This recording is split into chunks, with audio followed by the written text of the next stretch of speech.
there's no heaven.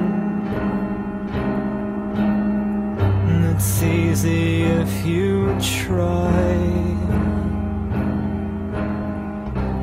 No hell below us, above us only sky. Imagine all the people living for today. Imagine there's no country. It isn't hard to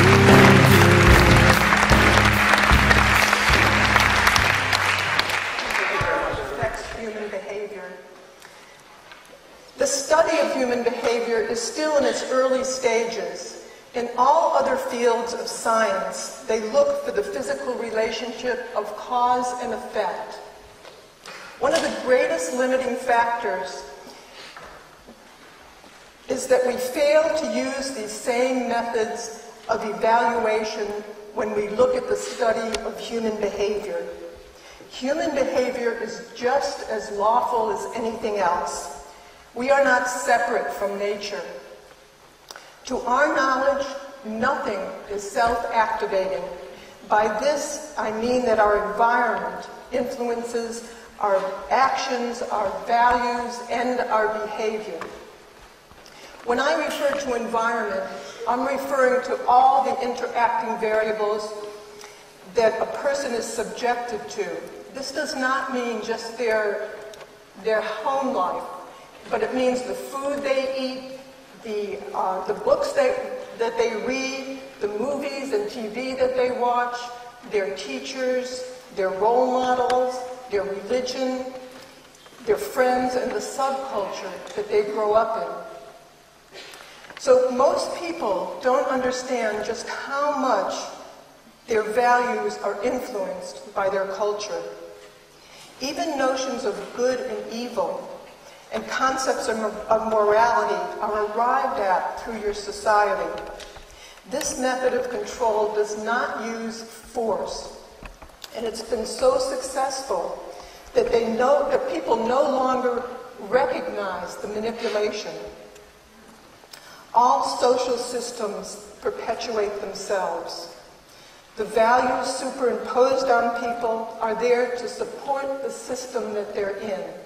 If they didn't do this, they couldn't get people to fight their wars or defend their values. Patriotism is used in this way as well. The dominant values of any social system does not come from its people, but rather it represents the power elite. By this I mean the church, the military, the banks, and the corporations. To a large extent, they determine the public agenda for their own self-interest. They perpetuate the illusion that society is determined from the ground up with such notions as democracy and freedom. Most media are used to serve the interests of the power elite. What we have is managed news. And this news, and this news is what creates our behaviors and our values. Gods and demons are still used to control behavior. Religion teaches us that there's good and bad people.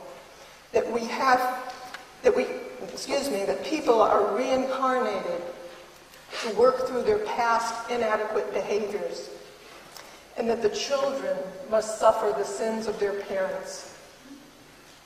These notions, along with other statements such as there will always be wars and rumors of wars, and that we will always have the poor amongst us.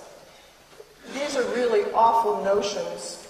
They're outdated myths, making it really difficult for people to understand how their values are shaped by their environment. This situation is true for many geneticists as well. They attribute behavior to the genes entirely. Dr. Mate, who is a physician in Vancouver, and he's also a well-known author, he states, if it's all caused by genetics, we don't have to look at our social policies. We don't have to look at our politics that disadvantage certain minority groups, that cause them more stress, cause them more pain. In other words, more predisposition to addiction. And we don't have to look at our economic inequalities.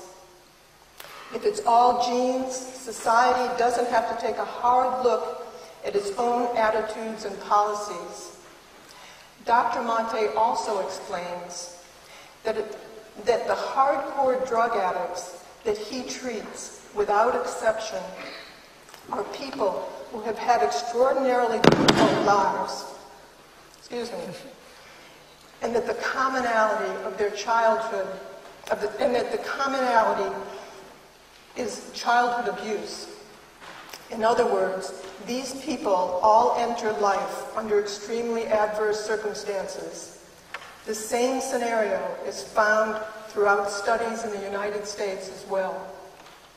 Dr. Mate also claims, unfortunately, my profession, the medical profession, puts all the emphasis on genetics rather than the environment, which of course is a simple explanation. It also takes everybody off the hook. He goes on to explain that when we put people in prison, we are really incarcerating them for their abusive childhood. Well, the Venus Project goes even further to explain the causes of aberrant behavior as being the entire social economic system that we live under. The science of behavior has not been successful as they look at the individual alone without looking at the causes in the environment that are responsible for the individual's behavior. The idea that the effort should be concentrated on the individual alone is grossly inadequate. If we don't identify the appropriate conditions responsible for aberrant behavior within the society, we'll continue to have the same problems over and over again. The difference between a priest, a thief, and a banker, although I see very little difference between them.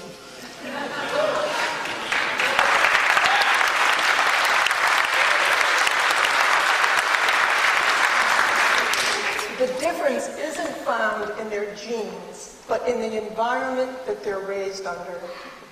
For example, in the ancient Roman times, you could find entire families going to see Christians being fed to lions. And the little boy may say, "Daddy, Daddy, can we go see Christians being fed to lions next week?" And the father may say, "If you behave yourself." So is the little boy bad or in saying no? He's merely reflecting the society of his times. This is also true with the military man of today, who is indoctrinated to kill or drop bombs on entire villages. You may think he loses sleep over this, but no, that's not the case. Most of the time, they're given medals and reinforced for such actions. The pilot reflects the values of his culture, just as the Roman family did. What we call conscience and morality are not inborn traits, but are determined by culture, geography, and the times. If a young Nazi boy was raised as a baby in Nazi Germany, he'd be a Nazi. If you were to approach the headhunters of the Amazon and said to one, "Oh my gosh, you have 10 shrunken heads in your hut. Don't you feel terrible?" He may say, "Yes, I do. My brother has 20.